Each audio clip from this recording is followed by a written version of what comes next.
Gumbo here with my partner, Clark Kellogg. Coming up on College Hoops Tonight, we'll show you which program was able to land a big-time recruit this week, as well as take a look at all the exciting games of the week. But we begin with a special player who was an easy choice as our Player of the Week in college basketball.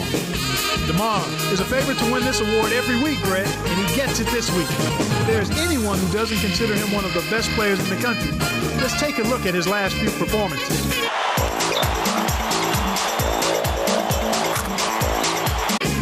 There's just as much action in the living room as there is in the locker room at this time of year as college coaches make their pitch to high school stars around the nation in the hope of finding a special player that'll push their program to the next level. The Duke Blue Devils have to be considered the big winners in the recruiting wars this week. They brought in a young man whose talent is undeniable. Hester made up his mind after months of having coaches beating down his door, and everyone involved in that program is whistling on their way to work today. There have been so many great guards that have played for this school that it's come to be known as a guard factory. This program has shown again and again that it is capable of taking a player with raw skills and refining him into a polished, all-around backcourt player. For a player with his natural ability, that should be a perfect fit. Now, let's turn our attention to some of the action of the past week in the NCAA with our games of the week. We had the kind of upset this week that makes college hoops so unpredictable and so exciting. Kentucky defeated North Carolina.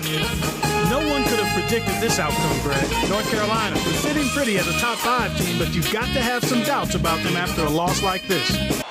Hannon had the hot hand on the winning side. His 19 points led all scorers. He was splashing threes from all over the place, Greg. In transition, in the half-court set, it didn't matter. He was letting them fly and watching them drop.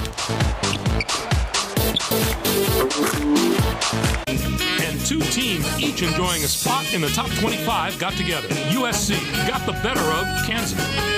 This game wasn't as close as I expected it to be, but there still was high-level basketball play. I expect to see more of both of these teams in the future. USC played some absolutely stifling defense. They made the guys on the other side work for every basket, and you can see that reflected in the shooting percentage.